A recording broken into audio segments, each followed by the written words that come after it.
Unang Kronika. Mga lahi mula kay Adan hanggang sa mga anak ni Noe.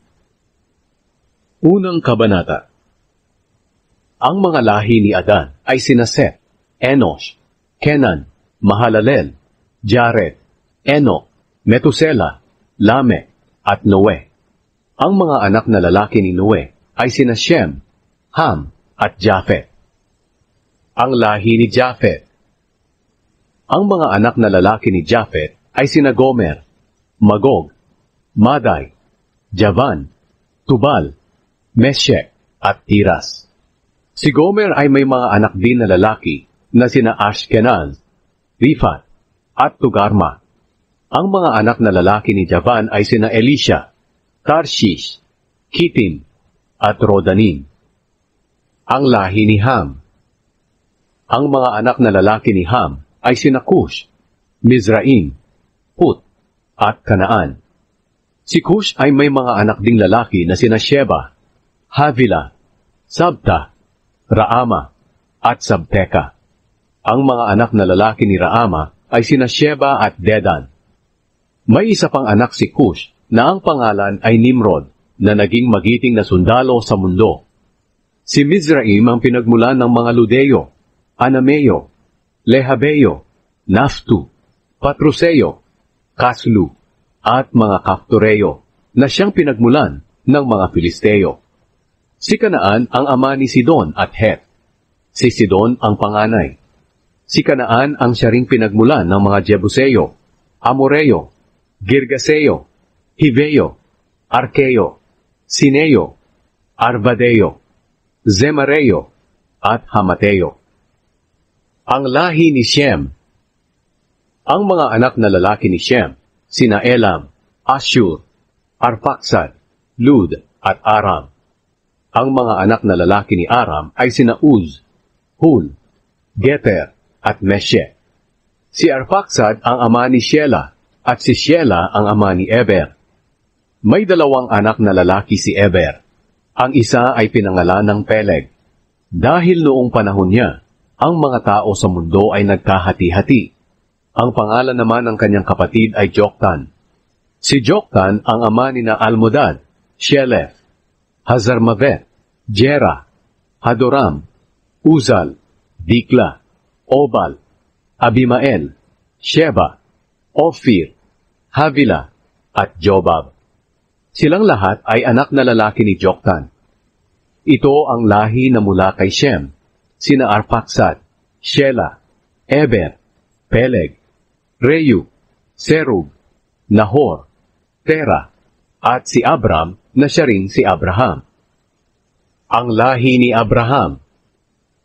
Ang mga anak na lalaki ni Abraham ay sina Isaac at Ishmael. Ang mga anak na lalaki ni Ishmael ay sina Nebayot, ang panganay, Kedar, Adbil, Mibzam, Mishma, Duma, Masa, Hadad, Tema, Jetur, Nafis, at Kedema. Sila ang mga anak na lalaki ni Ishmael.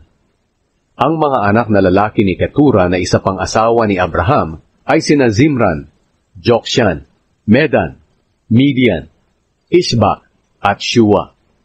Ang mga anak na lalaki ni Jokshan ay sina Sheba at Dedan. Ang mga anak na lalaki ni Midian ay sina Efa, Efer, Hanok, Abida, at Eldaa. Silang lahat ang angkan ni Ketura. Ang lahi ni Esau. Si Abraham ang ama ni Isaac. Ang mga anak ni Isaac ay sina Esau at Israel.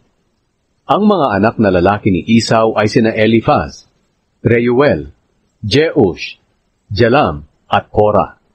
Ang mga anak na lalaki ni Eliphaz ay sina Teman, Omar, Zepho, Gatam, Kenaz, at Amalek. Si Amalek ay anak niya kay Timna. Ang mga anak na lalaki ni Reuel ay sina Nahat, Zerah, Shama, at Miza. Ang mga Edomita. Ang mga anak na lalaki ni Seir ay sina Lotan, Shobal, Zibeon, Ana, Dishon, Ezer, at Dishan. Ang mga anak na lalaki ni Lotan ay sina Hori at Homam. Magkapatid sina Lotan at Timna na isa pang asawa ni Eliphaz. Ang mga anak na lalaki ni Shobal ay sina Alvan, Manahat, Ebal, Shepho, at Onam. Ang mga anak na lalaki ni Zibeon ay sina Aya at Ana. Ang anak na lalaki ni Ana ay si Dishon. Ang mga anak na lalaki ni Dishon ay sina Hemdan, Eshban, Itran, at Keran. Ang mga anak na lalaki ni Ezer ay sina Bilhan, Zaavan, at Akan. Ang mga anak na lalaki ni Dishan ay sina Uz at Aran. Ang mga hari ng Edom. Ito ang mga hari ng Edom noong panahon na wala pang mga hari ang mga Israelita. Si Bela na taga-Dinhaba na anak ni Beor ay naging hari sa Edom. Pagkamatay niya, pinalitan siya ni Jobab na anak ni Zera na taga-Bozra. Pagkamatay ni Jobab, pinalitan siya ni Husham na taga-Teman. Pagkamatay ni Husham, pinalitan siya ni Hadad na taga-Abi na anak ni Bedad. Si Hadad ang nakatalo sa mga Midianita roon sa Moab. Pagkamatay ni Hadad, pinalitan siya ni Samla na taga-Masreka. Pagkamatay ni Samla, pinalitan siya ni Shaul na taga-Rehobot na malapit sa ilog ng Euphrates.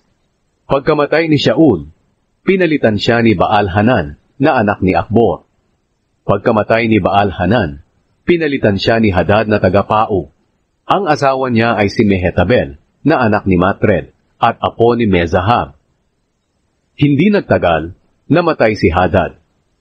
Ito ang mga pinuno ng angkan ng Edom: Timna, Alva, Jete, Oholibama, Ela, Pinon, Kenaz, Teman, Mibsa, Magdiel, at Iram.